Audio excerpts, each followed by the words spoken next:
everyone, and welcome to your second royal reading today, a Saturday here at MadWorldTarot.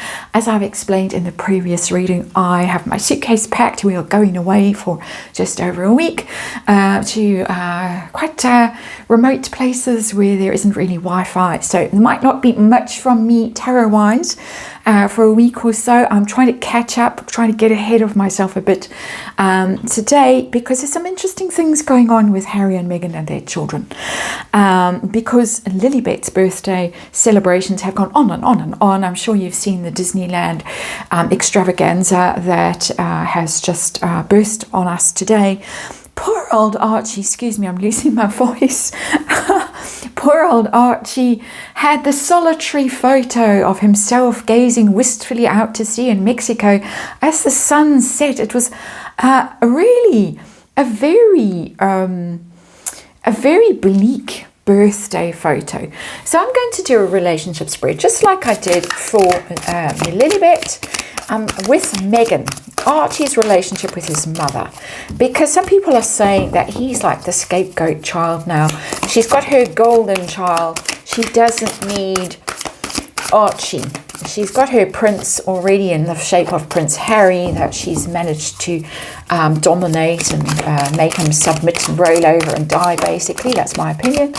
And so she doesn't need Prince Archie, whereas she really does need Princess Lilibet. That's the thing that Meghan most wants in her life, is to be princess, a Disney princess. So that's the context. Let's see how the relationship is. We're going to look back at birth, mother and Archie, alleged mother and Archie.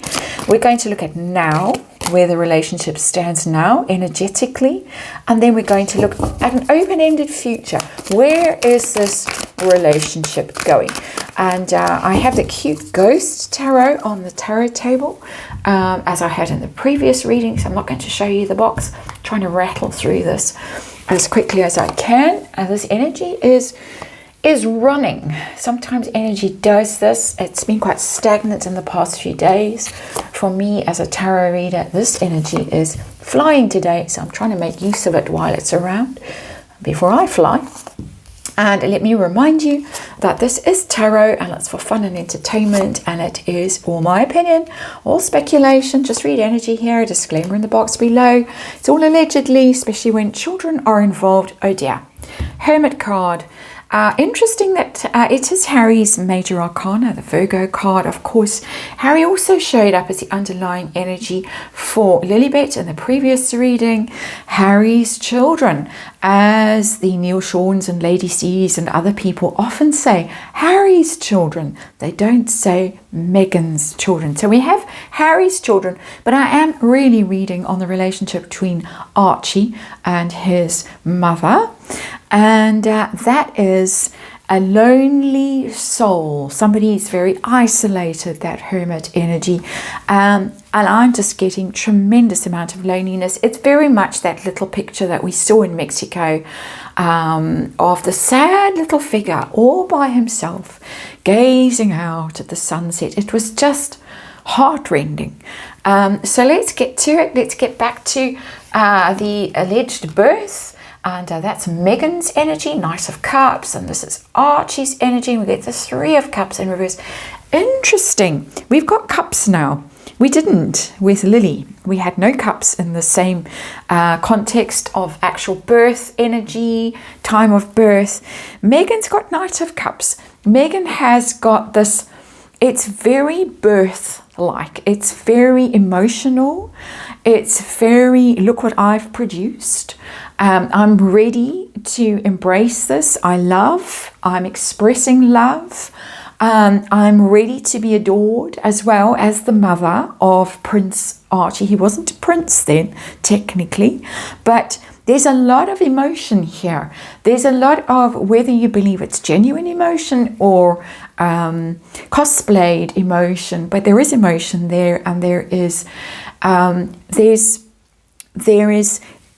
a story that is unfolding. Of course, he was born into the royal family, whereas Lily was born outside of the royal family. So this is presenting him to the public, to the Queen, to Prince Philip, the newspapers falling. She was enjoying this energy. So that, as I say, this is coming through as pleasure. That's an odd energy to get, but I'm guessing pleasure for someone who's allegedly just given birth. Pleasure as of being perceived as the doting mother. I need to express that concept as clearly as I can. That's how the energy is reading for me, and I am just, of course, reading energy. He gets the Three of Cups in reverse, and this is so interesting. Because just like with Lilibet, in exactly the same position in the reading, I get three. I get three people involved in producing this baby. Not two. Three. And it's in reverse, again, like it was with Lily. And that tells me that there was some sorrow, some separation, whether a falling out, an actual falling out, or whether just a separation of what many people, myself included, speculate might be an actual birth mother and the baby. So I'm going to leave it there. I'll leave it to you to figure out how you feel these cards should be read. I have given you what is coming through for me energetically, and you're welcome to speculate about how you see that energy. Okay, let's get to now and Megan. Megan with Archie. We've got the Knight of Sticks in reverse and the Seven of Sticks. That's not positive energy. That's not bonded and connected energy. That is bonded energy, that Knight of Cups. That is Knight of Sticks in reverse, a rejection. I'm scratching through my brain trying to think when he was born and what sign he is, because I always read him as an Aries, which would be that Knight of Sticks, although I think technically he's meant to be a Taurus. So that's why I'm a bit bamboozled by that Knight of Sticks in reverse and the Seven of Sticks. And what is coming through there is that we have possibly some issue around when he's actually when his birthday actually is, who he actually is. Knight of Sticks, but in reverse. That's giving me a little boy that's got red hair, allegedly that he's in reverse, because there is a lot of doubt and a lot of speculation around the birth circumstances and who he is and what he really looks like and when he really arrived in the world and how he really arrived in the world. And that speculation is just getting louder and louder and louder, which is why we have the Seven of Sticks as well, which is the defense position in tarot. I'm on my high hill here. I'm clapping back as much as I can. You're all accusing me of things and I'm pushing back and pushing back and pushing back. She feels under attack because of the circumstances around him, the mystery around him. That is how I'm reading this energy. You, again, as I keep saying in these readings, are welcome to read these cards quite differently. Let's look at Archie. Oh dear. Eight of Blades. Oh dear, oh dear. Oh dear. Oh. Okay, deep breath. Eight of Blades and Eight of Cups. It's horrific energy. Of course, you can see that if you know nothing about tarot. What I like about tarot is you can just look at pictures and you can figure it out yourselves. You don't have to, study something esoteric for 12 years before you can figure it out. This tells its story.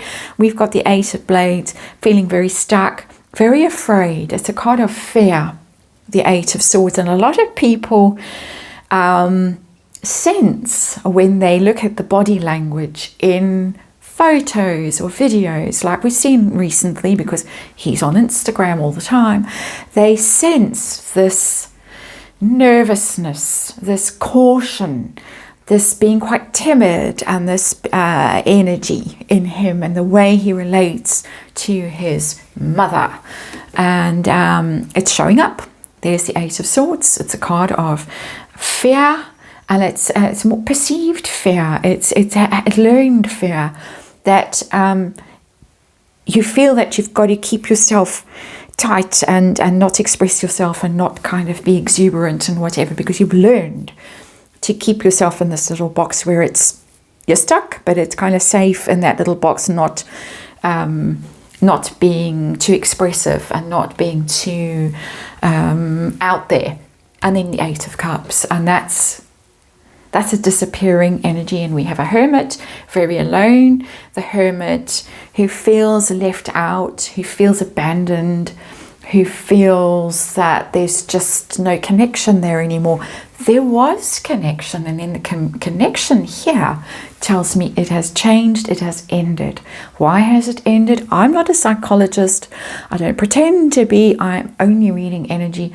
I'm reading in the context of one child that people speculate is the golden child, and one child people speculate is the scapegoat, and lo and behold, that precise scenario is showing up here for me in this reading. So let's see what's between Megan and Archie right now. I've got the Six of Cups, and we got the Seven of Blades. So there's some effort that's going on here, Six of Cups, to reconnect and to create childhood memories. But it might be cosplaying again. It might be for the gram, as the kids say. It might be that. And we've got this whole display going on with the Disneyland outing. And people are speculating that there might be a Netflix reality show coming to a TV near you any minute. But also there's this thing that's going around that Harry and Meghan or Meghan is doing her best to have like a summer of love with Harry, kind of love bombing, and you've seen it and the Disneyland stuff, to prove to him that their marriage is solid and that they can have an amazing time in America as a family. So they're traveling, they're spending quality time together, they're making these memories for the gram. That's the Six of Cups. That's how it's representing to me. And it's not representing well to me energetically because it's sitting next to the Seven of Blades in reverse, Seven of Swords in reverse, which is a ghosting card. And now I'm going to unghost you because it suits me too now. That's how it's reading for me. So I think we're going to leave that there and move on to the outcome of this reading. That's a Megan's energy. Wow. This is future, open-ended. Could be next year. It could be 20 years' time. And we've got Archie as the Hierophant. It's the teacher in this tarot, the cute ghost tarot.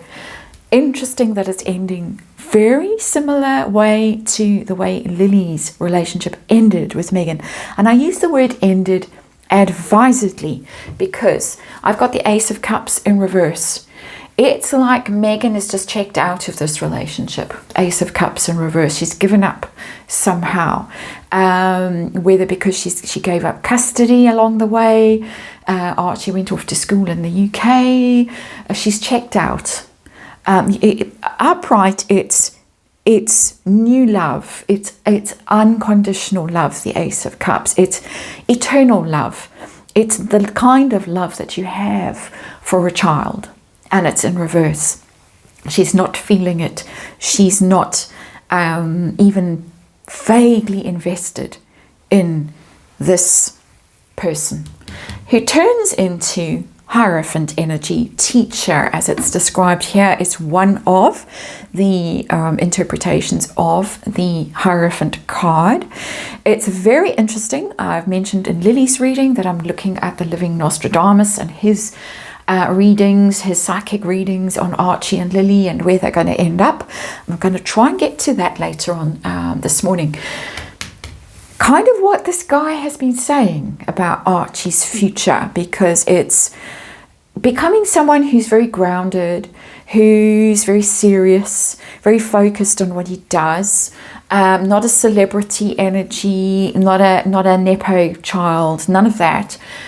Doing research, caring about things. It's also it's royal family. And it could be that he connects with the royal family. We're going to look at that when we get to the living Nostradamus. Connecting with the royal family, finding some way back into the royal family, whether it's now, in the near future, or in the remote future, is unclear, because I didn't put a time frame on this outcome. But it's very interesting to me that this is showing up like this, as he learns and he evolves and he develops and he becomes a very significant person in his own self, and possibly in connection with the royal family. She's out of the picture. She can't fake it. She's not interested. It's a very strange energy. I'm just reading cards. I'm reading tarot. They show up on the tarot table. It's fun and entertainment. I read the energy of the cards. That's how it's reading for me. Quite a disturbing reading, I have to say. And I'm going to leave it there. Thank you very much for watching, and I'll see you again soon.